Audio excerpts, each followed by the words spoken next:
Hello friends, હું છું તુલસી સોલંકી. મારી યુટ્યુબ ચેનલ તુલસી સોલંકીમાં આપનું હાર્દિક સ્વાગત છે. ધોરણ 12 જિયોગ્રાફીની અંદર સેક્ટર 4 માનવીની તૃતીયક, ચતુર્થક અને પંચમ પ્રવૃત્તિઓ જે છે તેના વિશે આજે આપણે અભ્યાસ કરીશું, તેના વિશે માહિતી મેળવીશું. આની પહેલાંનું જે ચેપ્ટર હતું કે પ્રાથમિક અને દ્વિતીય પ્રવૃત્તિઓ, માનવીની જે આર્થિક પ્રવૃત્તિઓ છે તે, તો એ બંને વિશે ખ્યાલ મેળવ્યો. હવે તૃતીયક, ચતુર્થ અને પંચમ પ્રવૃત્તિઓ જે છે તેના વિશે ખ્યાલ મેળવશું, માહિતી મેળવશું. તો એ શરૂ કરતાં પહેલાં કે માનવીની તૃતીયક પ્રવૃત્તિ કઈ કહેવાય, ચતુર્થક પ્રવૃત્તિ કહેવાય અને પંચમ પ્રવૃત્તિ કઈ છે. તો અત્યારે હાલના જે સિલેબસ પ્રમાણે જોઈએ તો 2021ની જે બોર્ડની પરીક્ષા આવવાની છે એ અંતર્ગત જોઈએ તો જે પંચમ પ્રવૃત્તિ છે તેને બાદ કરી દેવામાં આવી છે. તો આપણે તૃતીયક અને ચતુર્થક જે પ્રવૃત્તિ છે તેની જ માત્ર ચર્ચા કરીશું. પણ એક ખાસ યાદ રાખી લેવાનું કે જે ટૉપિક બાદ કરેલા છે આપણે એકવાર તો એને વાંચી જ લેવા, કે જેથી કરીને આપણને અચાનક એકાદો પ્રશ્ન પૂછાઈ ગયો તો આપણને આવડવો જોઈએ. તો શરૂ કરીએ કે માનવીની તૃતીયક અને ચતુર્થક પ્રવૃત્તિઓ. તો તૃતીયક પ્રવૃત્તિ છે, તો તૃતીયક પ્રવૃત્તિ કોને કહેવાય અને તેની જે વિભાગો છે, મુખ્ય વિભાગો એના સેવાના, તૃતીયક પ્રવૃત્તિના જે સેવાઓના વિભાગ છે તે આપણે જોઈશું. અને ચતુર્થક પ્રવૃત્તિ જે છે એની માત્ર આપણે ચર્ચા કરીશું. ઇન્ફોર્મેશન ટેકનોલોજી અને તેની માહિતીઓ જે છે એનો અહીંયા ટૉપિક જે છે એ રદ કરી દેવામાં આવ્યો છે આ વખતે બોર્ડની પરીક્ષામાં. તો માત્ર અત્યારે આપણે ચર્ચા કરીશું કે માનવીની તૃતીયક અને ચતુર્થક પ્રવૃત્તિ. તો આપણે અવારનવાર જો ઘરની અંદર કોઈ પરિવારમાં બીમાર પડ્યું છે તો આપણે તરત દવાખાને જઈશું, અથવા તો કોઈ ડૉક્ટરની સલાહ લઈશું, અથવા તો કોઈ સારા દવાખાને જઈશું. હવે બાળક છે એ ભણવા, એટલે કે એને 5 વર્ષની ઉંમર થઈ ગઈ તો એ ભણવા બેસશે, એટલે કે એને શાળાએ જશે તો એને કોણ ભણાવશે, કે શિક્ષક. તો આ જે વ્યક્તિઓ છે, કોઈને કોઈ વ્યક્તિઓ છે એ આપણે પછી કોઈની સાથે ઝઘડો થઈ ગયો છે તો એ ઝઘડાના વિવાદ માટે થઈ અને આ વિવાદના સોલ્યુશન માટે અથવા તો એ કેસ જીતવા માટે આપણે કોની સલાહ લઈશું, કે વકીલની. તો આ દરેક જે સેવાઓ આપવામાં આવે છે એ સેવાઓ માત્ર ને માત્ર તૃતીયક પ્રવૃત્તિમાં આવે છે. કેમાં આવે છે? તૃતીયક પ્રવૃત્તિમાં. તો ડાક્ટર, વકીલ, શિક્ષક, ભોમિયો વગેરે વ્યવસાયિક એવા છે કે જે નિશ્ચિત રકમ લઈ પોતાની સેવાઓ પૂરી પાડશે. ડાક્ટર છે તો ત્યાં જઈએ તેની જે ફી થતી હોય એ ફી લેશે અને આપણને તપાસ કરી અને દવા આપશે. પછી વકીલ છે તો વકીલ એની જે ફી થતી છે એ લેશે. શિક્ષક એનો જે પગાર, મતલબમાં જે એના લેક્ચર પ્રમાણે એનો પગાર હશે તો એ ચૂકવવો પડશે. પછી ભોમિયો છે, એટલે કે જે ગ્રાઇડ જેને કહેવામાં આવે છે, નવનીત ભોમિયો, એટલે કે જે આપણા પ્રદેશમાં કોઈ પણ અજાણ્યા પ્રદેશમાં જઈએ અને એ પ્રદેશનો પૂરો જાણકાર હોય એવો વ્યક્તિ આપણી સાથે રહે અને આપણને માહિતી આપતો હોય તો આપણે એને અમુક રકમ ચૂકવીએ અને એ આપણે દરેક પ્રકારની માહિતી આપે છે. એ આપણે લેંગ્વેજની અંદર માહિતી આપતો હોય. તો આ જે વ્યવસાયો છે એ નિશ્ચિત પ્રકારની રકમ ચૂકવી અને એની સેવા આપણે મેળવવી પડે છે. આવી સેવાઓમાં કોઈ ચીજ વસ્તુનું ઉત્પાદન થતું નથી. અહીંયા કોઈ પણ પ્રકારનું ઉત્પાદન થતું નથી કે અહીંયા ખાવાની કોઈ ચીજ વસ્તુ બને છે, કે અહીંયા સૌંદર્યના જે સંસાધનો છે તેને અહીંયા ઉત્પાદન થાય છે, એવું કોઈ છે નહીં. માત્ર કેવું છે કે સેવાઓ જ મળે છે. તો આવી જે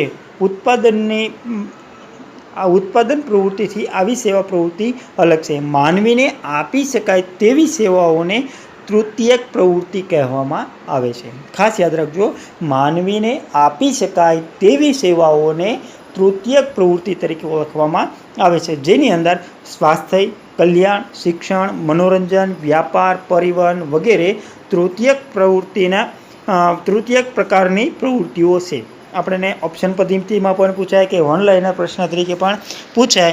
તો આપણે ખાસ યાદ રાખવાનું રહેશે, કારણ કે આમાં 1, 2 અને 3 માર્કના પ્રશ્નો પૂછાય છે એટલા માટે થઈને. તો તૃતીયક પ્રવૃત્તિનું ઉદાહરણ આપો, અથવા તો નીચેનામાંથી કયું તૃતીયક પ્રવૃત્તિનું ઉદાહરણ છે તે આપણે ઓળખવાનું રહેશે. તો જે સ્વાસ્થ્ય, કલ્યાણ, શિક્ષણ, મનોરંજન, વ્યાપાર, પરિવહન વગેરે જે સેવાઓ અપાય છે એ તૃતીયક પ્રવૃત્તિના ઉદાહરણ છે. પછી એના પછી જોઈએ કે આ પ્રકારની સેવાઓમાં કોઈ ચીજ વસ્તુનું ઉત્પાદન થતું નથી, પણ તેનો પગાર, વેતન, કે મજૂરીના અપ્રત્યક્ષ રૂપમાં જ આ માપી શકાય છે. એને કોઈ વેતન જે ચૂકવવાનું આવે છે તો એ વેતનના બદલામાં જે કામ કરે છે એ અપ્રત્યક્ષ રીતે માપવાનું હોય છે. એને પ્રત્યક્ષ રીતે માપી શકાય નહીં કે ભાઈ આણે આજે એટલું કામ કર્યું છે તો ખેતીની અંદર એટલું કામ કર્યું છે, એટલું એને નીંદણ કર્યું છે, એટલું કપાસ ખેંચ્યો છે, કે આવું જે કંઈ કામ છે તો એ જે પ્રવૃત્તિ છે એવી અહીંયા જોવા મળશે નહીં. એની અંદર જ્ઞાન રેડ્યું છે, પણ કેટલા પ્રકારે કેટલા ટકા જ્ઞાન રેડ્યું છે એ જોવું હોય તો એના માટેની આપણે એક્ઝામ છે, તો એક્ઝામના થ્રુ આપણે જોઈ શકાય, પણ એ અપ્રત્યક્ષ રીતે આપણે જાણી શકાય છે, પ્રત્યક્ષ રીતે જાણી શકાતું નથી. તો આવી રીતે તૃતીયક પ્રવૃત્તિમાં ઉત્પાદન અને વિનિમય બંને જોડાયેલા છે. ઉત્પાદન અને વિનિમય. ઉત્પાદન એટલે કે એક વસ્તુમાંથી કોઈ પણ ચીજ વસ્તુનો એમાંથી ઉદ્ભવ કરવો. દાખલા તરીકે કોઈ ગવર્મેન્ટ જોબ માટે આપણે સિલેક્ટ થઈએ છીએ અથવા તો કોઈ ઊંચા સ્ટેજ ઉપર આપણે જઈએ છીએ તો આ જે એની ઉત્પાદન ક્ષમતા છે. અને બીજું છે વિનિમય. બંને વિનિમય છે તો એ સંચાર એક જગ્યાએથી બીજી જગ્યાએ જે સ્થળાંતર થાય છે તેને વિનિમય કહેવાય. તો ઉત્પાદન કાર્યમાં સેવાઓની પ્રાપ્તિ સમાવિષ્ટ છે. સેવાઓની જે પ્રાપ્તિ થાય છે એ કેમાં આવે છે કે ઉત્પાદનની અંદર આપણને ઉત્પાદન મળી રહે છે, કે અહીંયા શિક્ષકો છે, કે અહીંયા વકીલો છે, કે અહીંયા આપણને જે જરૂરિયાત છે એ સેવાઓ પ્રાપ્ત થઈ રહી છે. પછી બીજું કે વિનિમય એટલે શું, કે વિનિમય એટલે અંતર્ગત વેપાર, પરિવહન અને સંચાર સંબંધિત સુવિધાઓ જોડાયેલી છે, જેનો ઉપયોગ અંતરના પરિવહનને બિનઅસરકારક બનાવવામાં થાય છે. દ્વિતીયક અને તૃતીયક પ્રવૃત્તિઓ બંને મુખ્ય તફાવત એ છે, જો અહીંયા ખાસ યાદ રાખો, દ્વિતીય પ્રવૃત્તિ અને તૃતીયક પ્રવૃત્તિનો તફાવત એ છે કે ઉત્પાદન તકનીકી, મશીનરી અને ફેક્ટરી દ્વારા થતી પ્રક્રિયાઓ કરતાં કારીગરની વિશિષ્ટ કુશળતાઓ, અનુભવ અને જ્ઞાન ઉપર નિર્ભર છે. દ્વિતીયક પ્રવૃત્તિની અંદર ફેક્ટરીની અંદર જ કામ થાય છે, પણ તૃતીયક પ્રવૃત્તિની અંદર જેની કુશળતા છે, એનો અનુભવ છે અને તેનું જ્ઞાન છે તેનો અહીંયા ઉપયોગ કરવામાં આવે છે, તેને તૃતીયક પ્રવૃત્તિ કહેવામાં આવે છે. હવે તૃતીયક પ્રવૃત્તિ આપણે જોઈએ તો તૃતીયક પ્રવૃત્તિ કોને કહેવાય, તો હવે આપણે તૃતીયક પ્રવૃત્તિની અંદર જોઈએ કે સમગ્ર વિશ્વમાં ઉદારીકરણ અને ખાનગીકરણના પરિણામે. ઉદારીકરણ એટલે કે ઉદારતા દાખવવી. એક ક્ષેત્રની અંદર આપણે ઉદારતા દાખવવી. દાખલા તરીકે સરકારના હસ્તક જે કંઈ કાર્યો થાય છે તેમાં થોડા ઘણા છૂટછાટ આપી અને તેને આગળ લાવવાના પ્રયત્નો કરવા, તેને ઉદારીકરણ કહેવાય. અને ખાનગીકરણ એટલે કે સરકાર દ્વારા જે પ્રવૃત્તિઓ થાય છે તેને કોઈ માલિકના હાથમાં સોંપી દેવી, અથવા તો કોઈ સંસ્થા છે કે કોઈ યુનિટી છે કે કોઈ સંગઠન છે તે કોઈ માલિકના હસ્તક હોય, કોઈ મતલબમાં કોઈ કંપની છે એ માલિક હસ્તક હોય તો એને ખાનગીકરણ કહેવાય, કે કોઈના સરકાર એનો હસ્તક્ષેપ કરી શકે નહીં, તેને ખાનગીકરણ કહેવાય. તો એ બંને થયું વિશ્વના સમગ્ર વિશ્વમાં ઉદારીકરણ અને ખાનગીકરણના પરિણામે ઔદ્યોગિક ક્ષેત્રોના કદ અને ભૂમિકા બંનેમાં વધારો થયો છે. ઔદ્યોગિકરણ એટલે કે ઉદ્યોગોનો જે વિકાસ થયો છે એનું કદ વધી ગયું છે અને તેની ભૂમિકા છે એટલે કે એનો વિસ્તાર છે એમાં પણ વધારો થયો છે. છતાં સરકાર જ સૌથી વધુ લોકોને રોજગારી આપે છે. આનો વધારો થયો છે છતાં એ રોજગારી કોણ પૂરી પાડે છે, કે સરકાર. શા માટે? કારણ કે તે લોકોને રક્ષણ, શિક્ષણ, સ્વાસ્થ્ય, સફાઈ, કલ્યાણ, પરિવહન સુવિધાઓ અને કાયદાકીય વ્યવસ્થા જેવી અનેક પ્રકારની સેવાઓ સાર્વત્રિક રીતે પૂરી પાડે છે. સરકાર છે એને બંધારણીય દ્રષ્ટિએ અથવા તો કાયદાકીય રીતે એને આપણે લોકોને એટલે કે પ્રજાને રક્ષણ પૂરું પાડવાનો, પછી શિક્ષણ આપવાનો, સ્વાસ્થ્ય સારું રાખવાનો, સફાઈ મતલબમાં સ્વચ્છતા જાળવવાનો, પછી પ્રજાનું કલ્યાણ કરવાનો, પરિવહન સુવિધાઓ પૂરી પાડવાની અને કાયદાકીય વ્યવસ્થાઓમાં પણ એને સહાયતા આપવા માટે સરકાર કટિબદ્ધ રહી છે. એટલા માટે થઈને સૌથી વધારે રોજગારી કોણ પૂરી પાડે છે સેવાની અંદર, તો કે સરકાર. તો આ જે સેવાઓ છે એના લીધે અત્યારે એ ગ્રાહકોને, વિદેશી ગ્રાહકોને સેવાઓનું વેચાણ કરીને વધુ કમાણી કરી રહ્યા છે અને આ કમાણીથી વિશ્વ સ્તરે મોટા પાયે સેવાઓનો વેપાર થઈ રહ્યો છે. જે સેવાઓ છે અત્યારે વિશ્વના જે મોટી બજાર છે, મોટા પાયે વિશ્વની જે વિશ્વ સ્તરે એટલે કે કોઈ વિદેશની અંદર કોઈ અત્યારે અમેરિકામાં કામ કરી રહ્યું છે તો કોઈ મતલબમાં કે ઇંગ્લેન્ડમાં, તો વગેરે દેશોની અંદર જઈ અને આપણે કમાણી કરી શકીએ, સેવા આપી અને વધારે કમાણી કરી શકીએ છીએ. તો આ વિશ્વ સ્તરે મોટા પાયે સેવાઓનો વેપાર થઈ રહ્યો છે. આર્થિક વિકાસ માટે સેવાઓ વધુ મહત્ત્વની છે. આર્થિક વિકાસ જો કરવો હોય કોઈ પણ દેશે કે વ્યક્તિએ, તો એના માટે શું જરૂરી છે કે સેવાઓ વધુ મહત્ત્વની છે. સ્વાસ્થ્ય અને કલ્યાણ, શિક્ષણ, મનોરંજન, વાણિજ્યની સેવાઓ, પરિવહન વગેરે પ્રવૃત્તિઓ સેવાઓ સાથે સંબંધ ધરાવે છે. આ સેવાઓ પૂરી પાડી અને આપણે વધારે આવક મેળવી શકીએ છીએ. તો આ જે આવકથી છે એ શિક્ષણ, પ્રશિક્ષણના વગેરે ઉદાહરણો અહીંયા આપણને જોવા મળશે કે સારા કારીગરો કે સારા કર્મચારીઓ આપણે પદાધિકારીઓ પ્રાપ્ત થાય છે. તો એ શિક્ષણ પ્રશિક્ષણનું કામ છે. તો આ એક સારું ઉદાહરણ છે શિક્ષણ માટેનું. તો આવી જે પ્રક્રિયાઓ છે એના કારણે અનેક ક્ષેત્રોની અંદર રાષ્ટ્રની આવકમાં વધારો કરી અને સારી વૃદ્ધિ થઈ રહી છે. તે સેવાકીય ક્ષેત્રોનું કૌશલ્ય, અનુભવ અને જ્ઞાન ધરાવતા કર્મચારીઓની માંગ વિશ્વની બજારની અંદર ખૂબ જ વધારે છે. તો જે કૌશલ્યો કયા કે કોઈ પણ ક્ષેત્રનું, સેવાકીય ક્ષેત્રનું કૌશલ્ય, અનુભવ અને જ્ઞાન ધરાવતા કર્મચારીઓનું માંગ વૈશ્વિક બજારમાં અત્યારે વધી રહી છે. ખાસ યાદ રાખવાનું, કૌશલ્ય, અનુભવ અને જ્ઞાન. આ ત્રણ જો કોઈની પાસે હોય તો વિશ્વની બજારમાં એ ક્યાંય પાછા પડશે નહીં, મતલબ એને વધારે પડતી આવક પ્રાપ્ત થશે. હવે જે તૃતીયક પ્રવૃત્તિ છે તેના મુખ્ય વિભાગો જે છે તે આપણે જોઈએ કે તેની અંદર વ્યાપાર વિષયક સેવાઓ, પરિવહન સેવાઓ, સંચાર સેવાઓ, મનોરંજન સેવાઓ, વાણિજ્ય સેવાઓ, સ્વાસ્થ્ય અને શિક્ષણ સેવાઓ, સમાજ કલ્યાણને લગતી સેવાઓ, નાણાકીય બચતો માટેની જે સેવાઓ છે, આ વગેરે સેવાઓ છે એ તૃતીય પ્રવૃત્તિની અંદર સમાવેશ કરવામાં આવે છે. તો હવે આપણે એમાં જોઈએ કે વ્યાપારી વિષયક સેવાઓ કઈ કઈ છે. તો વ્યાપાર જે થતો હોય કે ખરીદ વેચાણ જે પ્રવૃત્તિ થાય છે તેને વ્યાપાર કહેવાય. તો વેપારમાં ખરીદ વેચાણ પ્રવૃત્તિ થાય છે. અહીં સેવાનો ઉદ્દેશ આર્થિક લાભ મેળવવાનો હોય છે. જે કંઈ સેવા આપવાની છે તે સેવા શા માટે આપવાની કે આર્થિક લેવલે પૈસા આપણે મળે એ માટે આપણે આ સેવા આપવાની છે. ગ્રામીણ સેવા વેપાર કેન્દ્રો અને નગરીય બજાર કેન્દ્રો દ્વારા વેપાર સેવાઓ થાય છે. ગ્રામીણ વેપાર કેન્દ્રો અને નગરીય બજાર કેન્દ્રો દ્વારા વેપાર સેવા થાય છે. અહીં છૂટ તથા જથ્થાબંધ વેપાર થાય છે. સૌંદર્ય પ્રસાધનો તથા સમારકામને લગતી સેવાઓ પૂરી પાડવામાં આવે છે. વ્યાપાર વિષયક એટલે જે સૌંદર્ય પ્રસાધનો એટલે કે જે આપણે સામાન્ય સમજી લઈએ કે બ્યુટી પાર્લર કે હેરકટ જે છે તે, તો એ સૌંદર્ય પ્રસાધનો જે છે તેને લગતી કોઈ પણ સેવાઓ છે એ કઈ પ્રકારની છે કે તૃતીયક અવસ્થાની અંદર છે. તો આપણને જે સુંદરતા અપાવે અથવા તો જે ફેશન ડિઝાઇનર છે તે સેવાઓ, તો આ દરેક પ્રકારની સેવાઓ છે. સૌંદર્ય પ્રસાધનો તથા સમારકામ એટલે કે સુધારો વધારો કરવો, કોઈ પણ કામ છે એની અંદર થોડોક સુધારો લાવવો. એ જો આપણી પાસે આવડત હોય તો જ એમાં સુધારો લાવી શકાય, એટલે કે સમારકામને લગતી સેવાઓ પૂરી પાડવામાં આવે છે. હવે એના પછીનું છે પરિવહન. તો પરિવહન છે એટલે કે એક જગ્યાએથી બીજી જગ્યાએ માલ સામાનની હેરફેર થઈ શકે તે. અને અત્યારે રાજ્ય સરકાર અને કેન્દ્ર સરકાર જે સુવિધા આપી રહી છે તેની અંદર રેલ માર્ગો અને સડક માર્ગો છે મુખ્ય છે. રાષ્ટ્રીય ધોરીમાર્ગો છે. આગળનું ચેપ્ટર આપણે ભણીશું કે દૂરસંચાર જે છે અથવા તો પરિવહન જે છે, આખું ચેપ્ટર જ આવશે કે પરિવહન.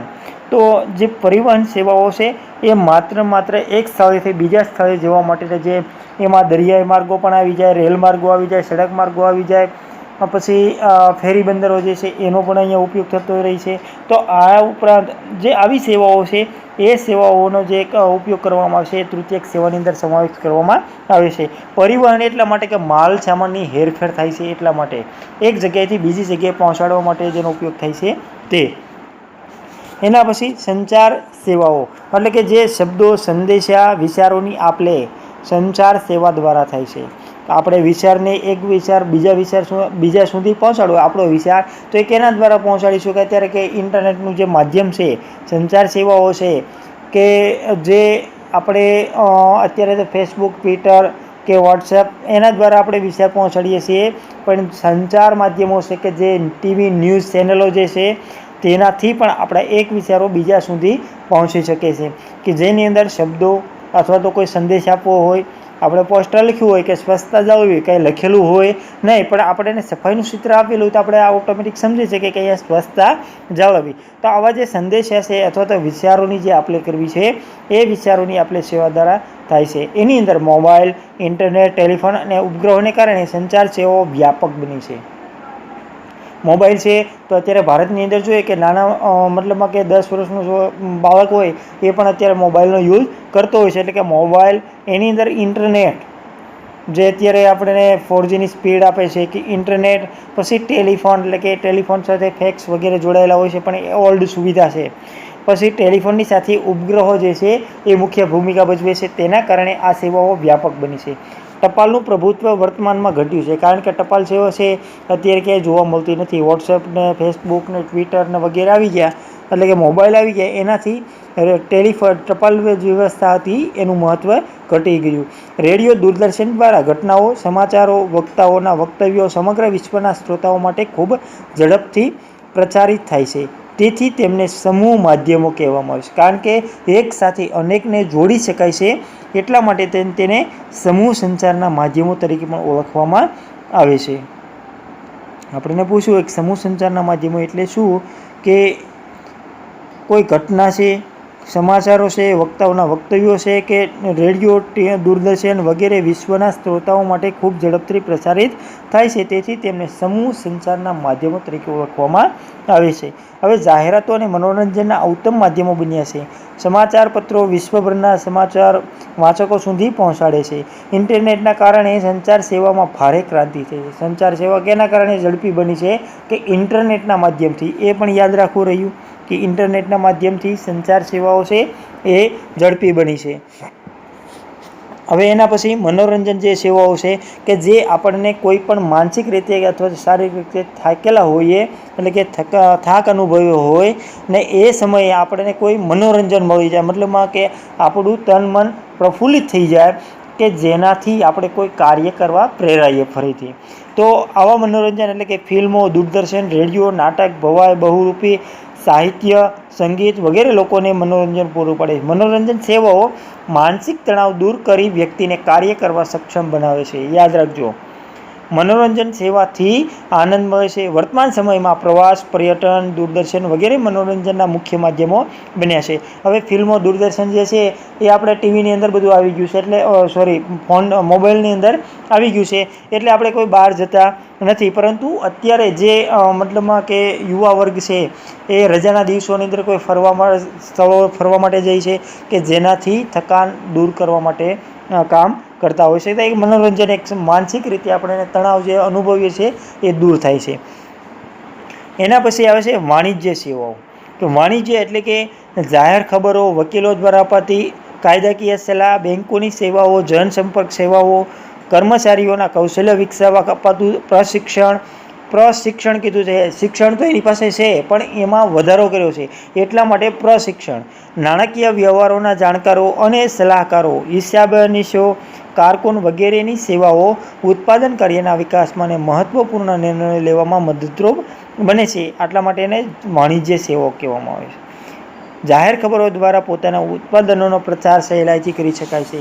જાહેર ખબરો પોતાનું વિસ્તૃત નેટવર્ક ધરાવે છે. જાહેર ખબર એટલે આપણે કોઈ પણ ન્યૂઝ ચેનલની અંદર અથવા તો ન્યૂઝ ચેનલની અંદર નીચે ગાઈડલાઈન વાંચતા હોઈએ છીએ, કે ભાઈ આ સમયે, આ તારીખે, આ સમયે આવું કંઈક બનવાનું છે, કે આ ઘટના થવાની છે, આ ટીવી સિરિયલ રજૂ થવાનું છે, આવું ક્યાંક ને ક્યાંક આપણે સાંભળતા હોઈએ છીએ.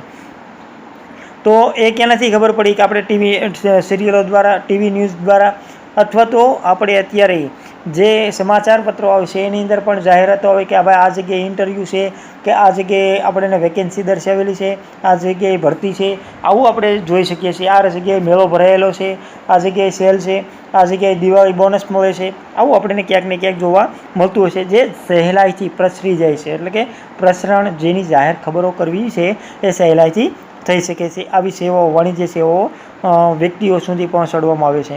એના પછી સ્વાસ્થ્ય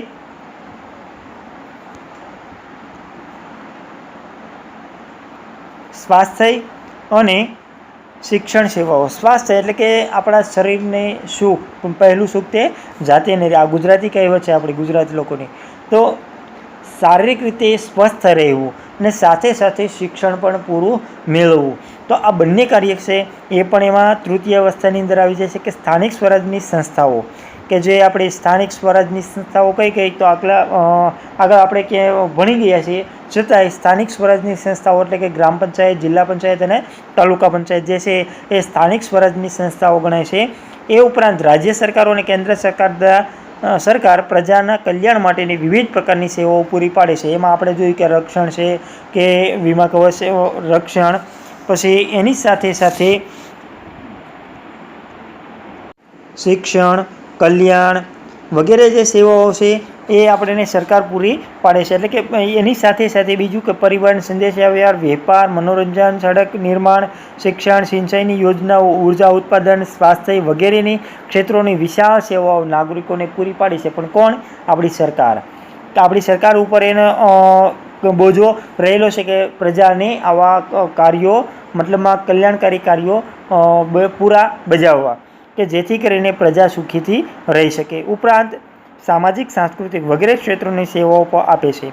ખાનગી, અસરકારી કે સરકારી તંત્ર દ્વારા શાળાઓ, મહાશાળાઓ અને વિશ્વવિદ્યાલયોનું સંચાલન થાય છે, જેથી સાક્ષરતાનું પ્રમાણ વધે છે. ઉપરાંત દવાખાના, આરોગ્ય કેન્દ્રો અને હોસ્પિટલો દ્વારા લોકોને સ્વાસ્થ્ય સેવાઓ પ્રાપ્ત થઈ શકે છે સહેલાઈથી. અત્યારે નાના ગામડાની અંદર પણ હોસ્પિટલો બની છે આયુષ્યમાન ભારત અંતર્ગત. પછી જે સાક્ષરતાનું પ્રમાણ જોઈએ તો અત્યારે કોઈ પણ નાનું એવું ગામ હોય તો ત્યાં પણ પ્રાથમિક શાળાઓ છે, જેના થકી સરકાર છે એ આપણને શિક્ષણ પૂરું પાડી શકે છે. એના પછી સમાજ કલ્યાણ સેવાઓ, તો મહિલા મંડળો, જ્ઞાતિ મંડળો કે વિવિધ પ્રકારના જે મંડળો હોય છે, સંગઠનો હોય છે, તે આપણને ક્યાંક ને ક્યાંક ઉદ્દેશરૂપ બને છે. આપણને ક્યાંક ને ક્યાંક સલાહ આપે છે કે ભાઈ તમે વિશ્વ પર્યાવરણ દિવસ આવે ત્યારે એક જૂથ બને છે કે ભાઈ આપણું જે પર્યાવરણ છે તેમાં સુધારો લાવવો. 5 જૂન આવે એટલે આપણે તરત વન મહોત્સવ યાદ આવે, પર્યાવરણ દિવસ યાદ આવે. તો આ જે ઘટનાઓ છે એ કોણ આપણને યાદ અપાવે? કે આવા જે સંગઠનો છે. પછી મહિલા મંડળો છે તો મહિલા સશક્તિકરણ જે કાર્યક્રમ છે તો એના અંતર્ગત મહિલાઓ છે એકબીજાને સપોર્ટ કરીને આગળ લાવવા માટેના પ્રયત્નો કરે છે. સેવાઓ, નવનવી સેવાઓ એને પૂરી પાડે છે. તો આવી જે સેવાઓ છે એ સમાજ કલ્યાણ સેવાઓ છે. એના પછી નાણાકીય બચતો માટેની સેવાઓ, કે નાણાંની બચત કઈ રીતે કરવી? તો નાણાં આપણને બચત કોણ કરાવે છે? કે બેંક.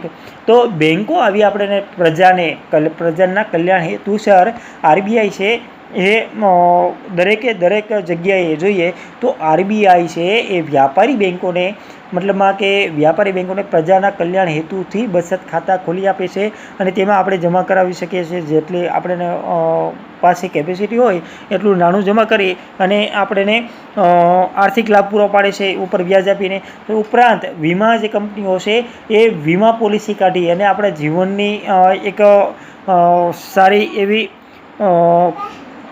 સંસ્થાઓ વ્યક્તિના જીવન જાનમાલને ધ્યાન રાખે છે. તો આવું કામ આપણે સરકાર સાથે સાથે કરે છે. તો આ તૃતીયક પ્રકારની સેવાઓ છે. તો જાપાન, જર્મની વગેરે દેશોની અંદર પણ આવી સેવાઓ ક્યાંક ને ક્યાંક જોવા મળતી હતી. જાપાન, જર્મની વગેરે દેશોમાં આવી સેવાઓ જે હતી, તૃતીયક પ્રકારની સેવાઓ એ ખૂબ જ મોટા પ્રમાણમાં હતી. એટલે કે પોતાના દેશોમાં આવેલા કારખાનામાં જ વિશ્વના બજારો માટેની ચીજવસ્તુઓ બનાવે છે. છતાં આ દેશોમાં પણ ઉત્પાદન પ્રવૃત્તિ દ્વારા પ્રાપ્ત થતી રોજગારી ઘટવા લાગી છે. સફળ ઔદ્યોગિક ગૃહમાં પણ આવી અસરો જોવા મળે છે. 1949-60ના દાયકો જે હતો એ દશકામાં આ પ્રકારની રોજગારીમાં મંદી આવી હતી અને એ મંદી USA એટલે કે યુનાઇટેડ સ્ટેટ અમેરિકાના ન્યૂ ઇંગ્લેન્ડમાં આવી હતી. તે પછી 1970માં ઉત્પાદકતામાં મંદી આવી જતાં મધ્ય એટલાન્ટિકના વર્જિનિયા, મેરીલેન્ડ અને ડેલાવેર રાજ્યોમાં રોજગારી ઘટતા અનેક કારીગરો બેકાર બન્યા હતા. કે કુશળ કારીગરો જે છે કે તૃતીય વર્ગના જે કારીગરો છે એ કેવા બન્યા? કે બેકાર બન્યા, જેથી તૃતીય પ્રકારની સેવાઓની વિકાસ થયો છે. તો હવે આપણે આ તૃતીયક પ્રકારની સેવાઓ જે છે એની માહિતી મેળવી. હવે નેક્સ્ટ ટાઈમ આપણે ચતુર્થ સેવાઓ છે તેના વિશે માહિતી મેળવશું. ત્યાં સુધી આજે આપણે જે ભણ્યા છે કે તૃતીયક સેવાઓ કોને કહેવાય અને તૃતીયક સેવાઓના મુખ્ય વિભાગો, તો આ 2 ટોપિક આપણે તૈયાર કરવાના રહેશે. ત્યાં સુધી રજા લઈએ. જય હિન્દ, જય ભારત.